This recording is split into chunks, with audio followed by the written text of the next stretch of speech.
As for you, John Stone, I hope your soul burns in hell. I wish nothing but the worst in life for you and your family. And I wanted me to tell you, Papa, you broke my heart. You broke my trust. She's sitting over there by herself for her daughter or with one person. And all of these people are here. You pled guilty. You sexually abused this child. They all have children that they're, every one of these letters, not a threat. He's not a threat. He's not a threat. Entered a plea of guilty to the lesser included offense of an aggravated sexual assault of a child, a first-degree felony. The agreement was for a cap of 5 years in the institutional division of the Texas Department of Corrections. I've received a copy of the pre-sentence report. Has everyone had an opportunity to review that report? Do you have witnesses, Mr. Rennick? You have witness. So if you'll call your first witness, and Mr. Stone, if you'll just kind of step around a little closer to where Mr. Rennick is, please. Do you want her to stand? She can either stand on this side or sit wherever. Good morning, ma'am. Would you please raise your right hand? Do you swear or affirm the testimony you're going to give in this hearing will be the truth, the whole truth, and nothing but the truth, so help you God? Yes. All right, thank you. You may proceed. Ms. Mahon, would you please introduce yourself to the court? Jada Mahon, I'm everyone's mother. I'll mess up. You just let me know. From childhood far into adulthood, John and Sybil Stone were my world. More than grandparents, they were more like a second set of parents. They are the parents to my deceased mother, Kelly Stone Rubio. As far back as I can remember, Papa Johnny was loving, caring, and kind as one would wish for a grandfather. For more than half my childhood was spent in his home and in the care of both him and his wife.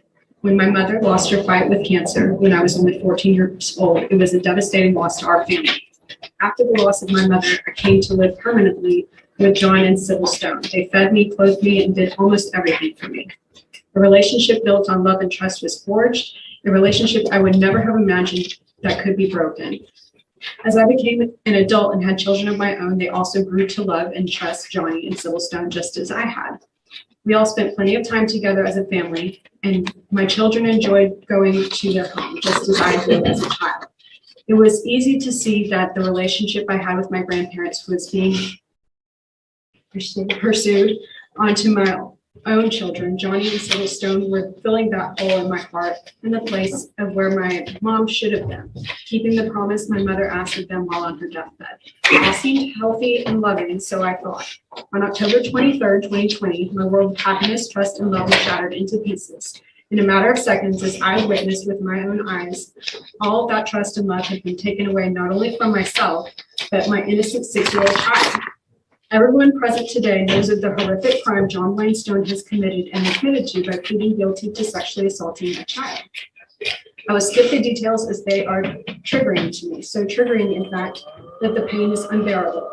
To watch a man I loved and trusted take all that away from me, or from not only me, but from my innocent child and children, is a pain that cannot be amounted with words. To witness a man I trusted with all of my heart and soul betrayed in such a perverse manner is frightening, heartbreaking, and disgusting. This nightmare has become a daily task to overcome. The amount of pain and stress this put on my daughter and my family is immeasurable. This man took advantage of my daughter with no remorse. This man took advantage of the trust and loving relationship he built with me, with my at the time 6-year-old innocent child. He abused her physically and emotionally damaged her. A man I grew up with, believing him to be next to God, showed himself to be pure evil. I ask everyone here today to put yourself in my shoes. I ask everyone to think about their father figure committing such a heinous crime, not against you, but your innocent child, a child of God. Put yourself in my daughter's shoes. Imagine yourself as a 6-year-old innocent child, believing your grandfather, the man you trusted, could hurt you. Imagine how scared and defenseless you would have felt. This was not a one-time incident. This was years of being physically and emotionally abused by a man who was supposed to be a protector and a leader of God. As it says in the Bible verse, Matthew 18:6, and whoever welcomes a little child like this in my name welcomes me. But if anyone causes one of these little ones who believe in me to sin, It would be better for him to have a large millstone hung around his neck and to be drowned in the depths of the sea. I assure all of you that this is a feeling you never want to come to know. Your Honor, I come to you today for justice and closure. I'm asking you to end this constant burden of the situation. I come to you to ask you to help end this nightmare for my daughter, her endless nights of her real life nightmare, her broken heart, her pain, just as she deserves. He is guilty of sexually abusing my 6-year little girl, his great granddaughter. I ask you to give John Stone the most severe punishment you can give. I beg of you to punish him with all of your authority for the trust that was broken and the pain he caused my little girl. Probation would be a slap on the wrist for him. I ask of you to consider prison time for his ungodly behavior and crime. No punishment can take back the pain, sleepless nights, hours in therapy, the mental abuse my daughter and family have and still do suffer from. I ask you today to help save and prevent this from happening to another innocent child. That's correct. Okay. Thank you. You can have a seat. Any other witnesses? No, no. All right, Mr. Rennick, you may proceed with argument. Your Honor, there are no words I'm going to say. They're going to be truthful about what has occurred as far as what Mr. Stone has pled to. The one thing, though, I do want to bring to the court's attention is within the PSI itself, his version of was, I'm responsible for what happened. And this is his fault, and he admits that. This is a gentleman who has no criminal history whatsoever. He has a great deal of family support with him here today. And even within the probation department's own review of this, they put him at a very low risk level. Did not believe this was something that necessarily he had a propensity to commit criminal activity again in the future.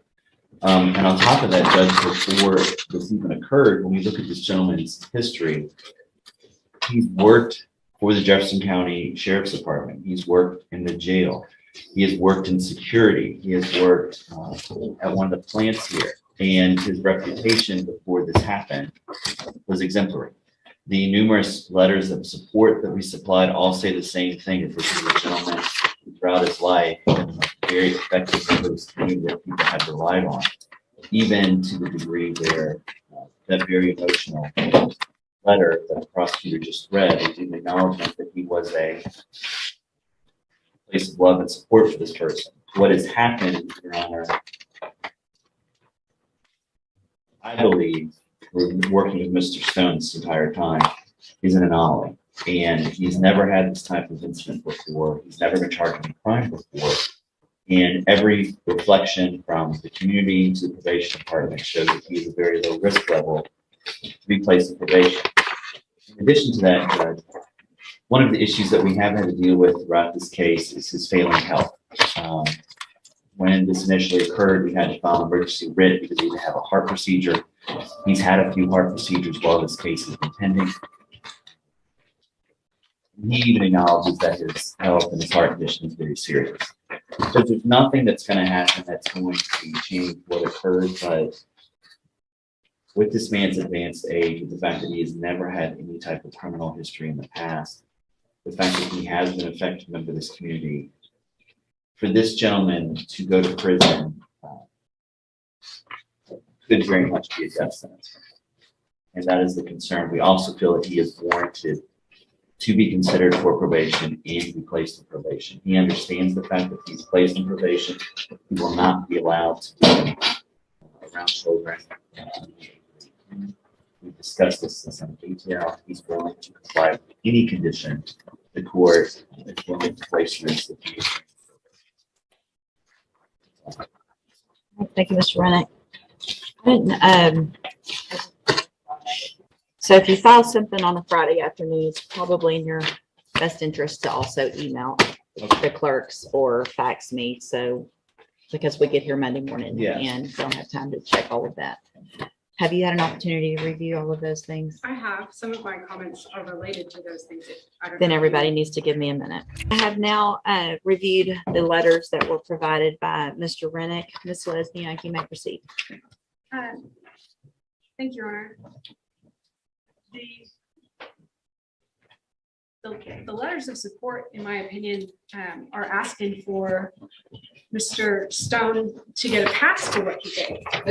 That's what they're asking. They're saying that despite, and most of them don't even acknowledge that he is in fact guilty of molesting his great granddaughter. So I'm not sure if he just didn't share that information with these folks that have provided these letters, but they seem to be focused on how bad this situation is for Mr. Stone, not how bad this situation is for who's going to have to live the rest of her life, really kind of questioning whether or not she can ever trust a family member of hers to be safe around her, to be safe around any kids that she might have, because Mr. Stone took that away from her. I get that prison is not comfortable. I mean, it's not for anybody. It's not for anybody who's elderly. It's not for anybody who is got health conditions. But it is what Mr. Stone faces because of his own actions here. His actions that, according to the victim, were perpetrated over a period of time lasting probably as long as 2 years. It's not a single one time. I mean, I understand that is what he was caught doing, was a one-time instance by the victim's mom. But I have no reason to disbelieve the victim when she said that this has been going on for forever. In her mind, 1 year, 2 years is forever. It's not the reason that he gets this sweetheart deal, because I think really he deserves much longer than 5 years in prison. The only reason is to spare her from coming in here to having to testify against him. And the only reason he's agreeing to it now, I think, is because we got some DNA back that showed he was guilty. He's known this entire time, this entire 2 years that this case has been pending, that he's done it and he's been guilty. But only when the DNA came back confirming what mom saw and victim's been experiencing does he say, you know what, I want to take full responsibility now. Now, when it looks like I am going to be found guilty of that. I think the 5-year prison sentence is appropriate in this case. I think probation, I agree with Ms. Macon, probation would be a slap on the wrist for him, because he's going to live his life around these people that continue to love him despite what he's done. And I have no faith that they're going to say, we're not going to put our kids around him. He shouldn't get a pass for what he did, not for being a pillar of the community, not for being a law enforcement officer, not for being a family man, because all those things allowed him to be able to do what he did to the victim in this case. But it shouldn't be a crutch for him now. We are respectfully asking for the 5 years in prison. Anything else? So, Mr. Stone, and I mean, I already had in my mind an idea of what I was going to do after reading the allegations, after reading the pre-sentence report. And I'm going to honestly tell you that the letters that I received reinforced what I thought I was going to do instead of making me feel better about it. I mean, about doing something different. And it is unfortunate, in my opinion, that you have, I don't want to say it's unfortunate that you have support. I mean, that's great that your family is supporting you. It is unfortunate that doesn't have people supporting her.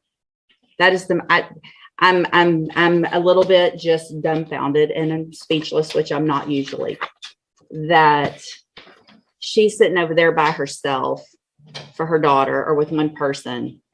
And all of these people are here. You pled guilty. You sexually abused this child. They all have children that they're, every one of these letters, not a threat. He's not a threat. He's not a threat. You are a threat. You're clearly a threat. You did it. You acknowledged that you did it. I don't understand this at all. It's just beyond me. At this time, I'm going to find that you entered your plea of guilty freely and voluntarily. Find sufficient evidence to find you guilty and find you guilty of the lesser included offense of aggravated assault of a child. Your attorney and Ms. Lesniak, you are a lucky man right now, in my opinion. I'm going to sentence you to a term of 5 years in the institutional division of the Texas Department of Corrections. You do receive credit on that sentence for any time that you were in custody on this case that the law gives you the right to receive. This was an agreement. You have waived your right to appeal. I'm handing you the trial court certification that shows that you've waived your right to appeal. I'm also handing you a written admonishment regarding your ineligibility to possess a firearm or ammunition. Because of the judgment entered against you, you're ineligible under Texas law to possess a firearm or ammunition.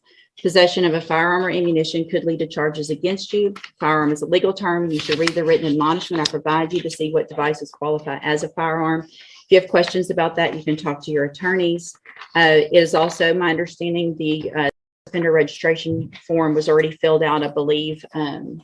There was a notation of that. You understand that you do have to register as a sex offender.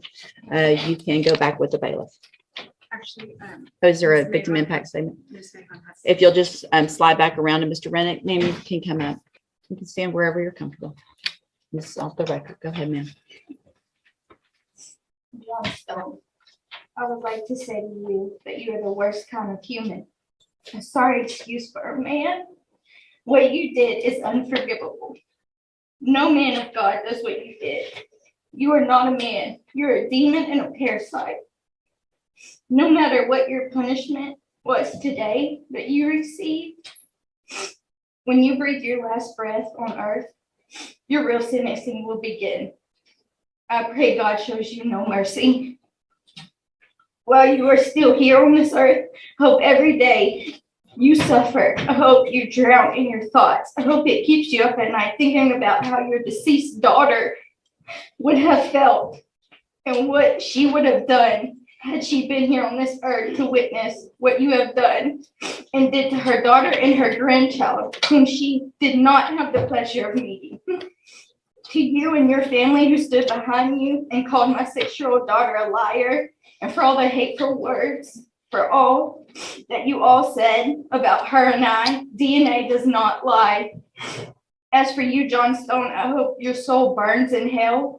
I wish nothing but the worst in life for you and your family. And I wanted me to tell you, Papa, you broke my heart. You broke my trust. I loved you and I trusted you. You scared me and hurt me. You can go with